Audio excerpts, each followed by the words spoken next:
نے پھیلایا اسی پیاری تعلیم کو حضرت سیدنا شیخ عبدالحق محدث دہلوی نے پھیلایا.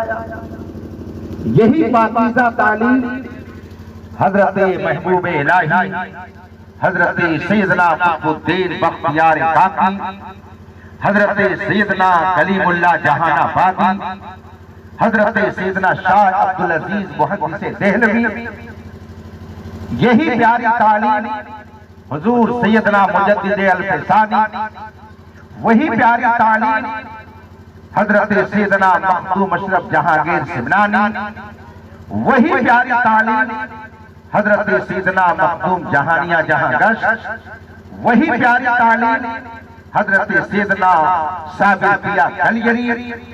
ان سارے بزرگوں نے جو تعلیم دی، اعلیٰ حضرت اسی کے بارے میں فرماتے ہیں، یا رسول اللہ تیرے غلاموں کا نقش قدم ہے راہ خدا، وہ کیا کہہ سکے جو یہ سراغ لے کے چلے. آپ تعلیمات اسلام کو دیکھیں، اس کو پڑھیں، اس کو سمجھیں.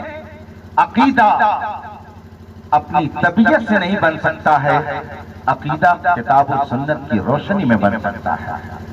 کون کس مرتبے کا ہے یہ ہم اپنی عقل سے کبھی نہیں جان سکتے ہیں. صحابہ کرام میں کس کا کون سا درجہ ہے ہم اپنی عقل سے اس کا فیصلہ کبھی نہیں کر سکتے ہیں. آپ 5 وقت کی نمازیں پڑھتے ہیں، ان 5 وقتوں کی نمازوں میں کس نماز کا درجہ سب سے زیادہ ہے، کس نماز کا ثواب سب سے زیادہ ہے، کس کی اہمیت سب سے زیادہ ہے، یہ آپ اپنی عقل سے نہیں جان سکتے ہیں. اگر رسول پاک صلی اللہ علیہ وسلم کی حدیثوں کے ذریعہ ہم تک یہ بات نہ پہنچی ہوتی کہ فجر کی نماز سب سے افضل ہے یا عصر کی نماز سب سے افضل ہے، تو ہم اپنی عقل سے کوئی فیصلہ نہیں کر سکتے. اس کا مطلب یہ ہے کہ اسلام میں کس کا کیا درجہ ہے یہ ہم اپنی طبیعت سے نہیں متعین کر سکتے. رسول پاک کی شریعت نے 1400 سال پہلے اس کو متعین فرما دیا. قرآن پاک میں اللہ تبارک و تعالیٰ نے ایک موقع پر ارشاد فرمایا، ایک مقام پر قرآن کریم میں ہے کہ میرے رسول پر ایمان لانے والے 2 طرح کے لوگ ہیں. میرے رسول کی صحابیت کا شرف پانے والے 2 جماعت میں بٹے ہوئے ہیں، 2 گروپ کے لوگ ہیں. پہلا گروپ وہ ہے کہ جنہوں نے فتح مکہ سے پہلے اسلام قبول کیا، اور دوسری جماعت وہ ہے کہ جنہوں نے فتح مکہ کے بعد اسلام قبول کیا. یہ دونوں رسول پاک پر ایمان لانے والے لوگ ہیں. اور آگے قرآن فرماتا ہے وَكُلًّا وَعَدَ اللَّهُ الْحُسْنَىٰ، اللہ نے دونوں جماعت سے جنت کا وعدہ کر لیا ہے. اب قرآن کی اس آیت کریمہ سے جب رسول پاک کو دیکھ کر کے ایمان لانے والے سارے صحابہ کے لیے جنتی ہونے کا اعلان قرآن کی طرف سے ہو گیا، تو اب کوئی مسلمان کہلا کر کے کسی صحابی کی یا اہل بیت میں سے کسی کی توہین کرتا ہے تو وہ ہم سے نہیں چیلنج کرتا ہے، حقیقت میں وہ قرآن کو چیلنج کر رہا ہے. اور جو قرآن کو چیلنج کرے وہ سب کچھ تو ہو سکتا ہے مگر مسلمان یہ وہ عقیدہ ہے کہ جو ہم کو رکھنا لازم و ضروری ہے. قرآن نے جب یہ فرما دیا کلًا وعد اللہ الحسنیٰ، اللہ نے رسول پاک کے سارے صحابہ سے جنتی ہونے کا وعدہ کر لیا، تو آپ کون ہوتے ہیں کسی کو جہنمی کہنے والے؟ لیکن ابھی 1 ہفتہ پہلے میں نے ایک تقریر سنی، ایک صاحب نے میرے پاس بھیجا، حضرت ذرا اس کو سن لیجئے، یہ میرے سگے بھائی ہیں مگر میں بہت پریشان ہوں ان سے، کئی بار سمجھایا لیکن یہ ماننے کے لیے نہیں تیار ہیں، ذرا اسے سن لیجئے. اب وہ تقریر کر رہے ہیں تو اپنی تقریر میں کہتے کیا ہیں ذرا یہ سنیے. وہ کہتے ہیں کہ حضرت آدم سے لے کر حضرت عیسیٰ علیہ السلام تک جتنے نبی دنیا میں تشریف لائے، چونکہ رسول پاک سب سے افضل ہے، سارے نبیوں سے افضل ہے، اور حضرت علی یہ رسول پاک کی جان ہے، تو جس طرح سے سارے نبیوں نبیوں سے افضل میرے آقا ہیں، اسی طریقے سے سارے نبیوں سے افضل حضرت علی بھی ہیں۔ اب مجھے بتائیے کیا یہ ایمان پھیلایا جا رہا ہے، ایمان کی بات بتائی جا رہی ہے کہ فضیلت کے رنگ میں لوگوں میں کفر پھیلایا جا رہا ہے، جبکہ عقیدے کا مسئلہ یہ ہے کہ اگر کسی ایک نبی سے بھی کسی امتی کو افضل کہہ دے تو فوراً وہ اسلام سے باہر ہو جائے گا۔ اگر کوئی یہ کہہ دے حضرت ابوبکر صدیق حضرت عیسیٰ سے افضل ہے تو یہ افضل تو حضرت صدیق اکبر کو کہہ رہا ہے، مگر حقیقت میں وہ ان کو فضیلت نہیں دے رہا ہے بلکہ اپنے کفر پر مہر لگا رہا ہے، اس لیے کہ کسی کی فضیلت اور کسی کا درجہ ہم نہیں متعین کر سکتے۔ مصطفیٰ جان رحمت نے 1400 سال پہلے میں ابھی آ رہا تھا تو حضرت علامہ فاروق صاحب کی تقریر کا ایک جملہ میں نے سنا۔ آپ اپنی تقریر میں ارشاد فرما رہے تھے، ترکت فیکم امرین، میں نے تمہارے اندر دو چیزیں چھوڑی ہیں، ان کو اگر پکڑے رہو گے تو تم کبھی بھٹک نہیں سکتے ہو۔ ان میں سے پہلی چیز کیا ہے؟ قرآن کریم ہے، اور دوسری چیز کیا ہے؟ اہل بیت کرام ہے۔ اب اس پکڑنے کا مطلب کیا ہے کہ قرآن شریف ہاتھ میں لے کر کے گھومتے رہو، اگر پکڑے رہو گے تو گمراہ نہیں ہوگے؟ کیا یہ مطلب ہے کہ قرآن شریف کو تعویذ بنا کر گلے میں لے کر کے گھومتے رہو، اس کو ہاتھ میں پکڑے رہو، بغل میں دبائے رہو تو گمراہ نہیں ہو سکتے ہو؟ اگر یہی مطلب ہے تو نہ جانے کتنے یہودی مومن کہلائیں گے، اس لیے کہ بہت سارے یہودی اس وقت قرآن کو بغل میں دبائے گھومتے رہتے ہیں۔ ہندوستان کے مختلف خطے میں گاؤں میں نہ جانے کتنے لوگ قرآن ہاتھ میں لیے سناتے رہتے ہیں، گھومتے رہتے ہیں، لیکن ہم ان کو مومن نہیں مانتے۔ اس کا مطلب ہے کہ قرآن کو پکڑنے کا معنی یہ نہیں ہے کہ قرآن کو گلے میں لٹکا لیا جائے یا گھر میں رکھ دیا جائے یا ہاتھ سے پکڑ لیا جائے یا بغل میں دبا لیا جائے، بلکہ قرآن کو پکڑنے کا مطلب یہ ہے کہ قرآن نے جو تعلیم دی ہے اس پر ایمان لایا جائے، قرآن نے جو تعلیم دی ہے اس کو دل و جان سے تسلیم کیا جائے۔ تو اسی طریقے سے اہل بیت کو پکڑنے کا یہ مطلب نہیں ہے کہ ان کو چوما چاٹی کرتے رہو، ان کے پیر چومتے رہو، ان کی پیٹھ چومتے رہو، ان کی گاڑی چومتے رہو، یہ مطلب نہیں ہے۔ مطلب یہ ہے کہ ان اہل بیت نے قرآن کی روشنی میں جو تعلیم دی ہے اس تعلیم پر مضبوطی سے قائم رہو گے تو کبھی نہیں گمراہ ہو سکتے ہو۔ اور اگر تم نے ان دونوں میں سے کسی کو چھوڑا یعنی ان کی تعلیم کو چھوڑا تو نہ دنیا میں سرخرو رہ سکتے ہو نہ۔ رفیقان محترم، جب آپ نے اتنی بات جان لی تو اب آگے دو بات اور کہہ کر کے میں اپنی گفتگو ختم کرتا ہوں۔ 1400 سال ہو گئے، اہل بیت کا تذکرہ، شہدائے کرام کا ذکر جمیل گاؤں گاؤں ہوتا ہے، آبادی آبادی ہوتا ہے۔ آخر کیا یہی ایک جنگ ہوئی ہے کہ جس کا تذکرہ گھر گھر کیا جاتا ہے؟ یہی ایک واقعہ ہے کہ جس کا ذکر خوب کیا جاتا ہے؟ اور بھی کچھ جنگیں ہوئی ہیں۔ جنگ بدر ایسی عظیم جنگ ہے کہ جس کا تذکرہ قرآن نے فرمایا ہے، اور قرآن کریم میں اس شان سے اس کا تذکرہ کیا گیا کہ لفظ بدر کا بھی ذکر قرآن میں ہے۔ وَلَقَدْ نَصَرَكُمُ اللَّهُ بِبَدْرٍ وَأَنْتُمْ أَذِلَّةٌ، رب نے تمہاری مدد کب فرمائی؟ میدان بدر میں، جب بہت تھوڑی تعداد میں تھے، تم 313 تھے، وہ 1000 کی تعداد میں تھے، اور وہ چاہتے تھے کہ تم کو دنیا سے نیست و نابود کر دے، مگر رب نے فرشتوں کے ذریعہ تمہاری مدد فرمائی۔ یہ قرآن کریم میں ہے۔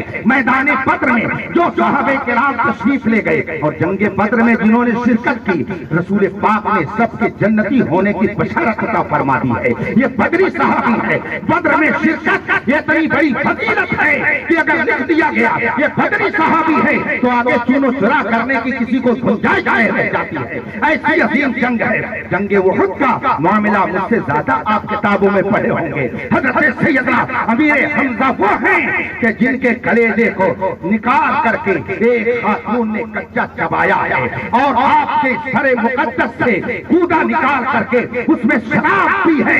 ایک خاتون نے حضرت امیر حمزہ کے ساتھ یہ سلوک کیا گیا ہے میدان احد کے اندر۔ یہ بھی ایک عظیم جنگ ہے۔ اس طرح سے نہ جانے کتنی اہم جنگیں ہیں جو اسلام میں وقوع پذیر ہوئی ہیں، مگر کیا وجہ ہے کہ سب سے زیادہ شہدائے کرب و بلا ہی کا ذکر کیا جاتا ہے۔ آج کل کچھ لوگ یہ کہنے لگے ہیں کیوں اسی کا ذکر زیادہ کیا جاتا ہے، فلاں جنگ کا کیوں نہیں ذکر کیا جاتا؟ یہ مت سمجھیے کہ وہ فلاں جنگ کے بڑے بڑی خواہ ہیں یا وہاں جنگ میں شرکت کرنے والوں سے محبت کرنے والے ہیں، نہیں نہیں، یہ دل کا چور ہے جو بول رہا ہے کہ آخر انہی کا ذکر کیوں کیا جاتا ہے, ان کا کیوں نہیں کیا جاتا.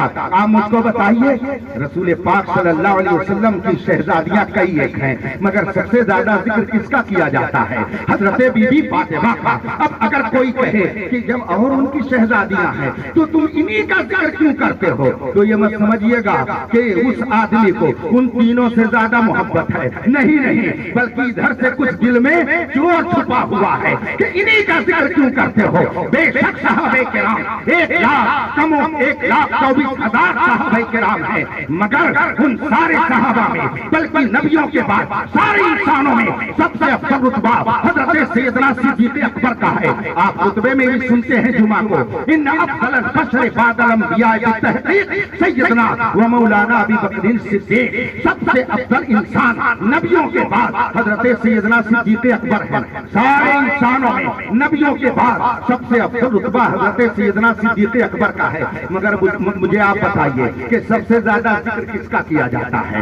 گلی گلی میں علی کا ذکر ہوتا ہے, کوچے کوچے میں مولا کائنات کا ذکر ہوتا ہے, ہر مصیبت میں المدد یا علی کا نعرہ لگایا جاتا ہے. اب اگر کوئی کہے جب وہ سب سے افضل ہیں تو ان کا ذکر کیوں نہیں کرتے ہو, انہی کا ذکر کیوں کرتے ہو, تو یہ مت سمجھیے گا کہ ان سے عقیدت رکھتا ہے, بلکہ یہ سمجھیے گا کہ ادھر سے کچھ دل میں چور پایا جاتا ہے. بس ایسا ہی سمجھتے جائیے. میں آگے تھوڑا سا ایک جملہ اور کہہ دوں. بہت سارے لوگ کہتے ہیں, بہت سارے علماء گزرے ہیں, بہت سارے مجدد گزرے ہیں, بہت سارے مصلح گزرے ہیں, بہت سارے رائٹر گزرے ہیں, بہت سارے مصنف گزرے ہیں, مگر کیا بات ہے کہ تم لوگ دادا احمد رضا ہی کا ذکر کرتے ہو, فلاں کا کیوں نہیں کرتے ہو؟ تو سمجھ لیجئے کہ فلاں سے عقیدت نہیں ہے, بلکہ ادھر سے کچھ دل میں چور چھپا ہوا ہے.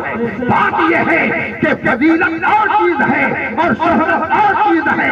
ذالک فضل اللہ یؤتی ہے من یشاء, یہ رب کا فضل ہے, وہ اپنے کرم سے جسے عطا کرتا ہے. حضرت سیدنا صدیق اکبر کو سارے صحابہ پر حاصل ہے.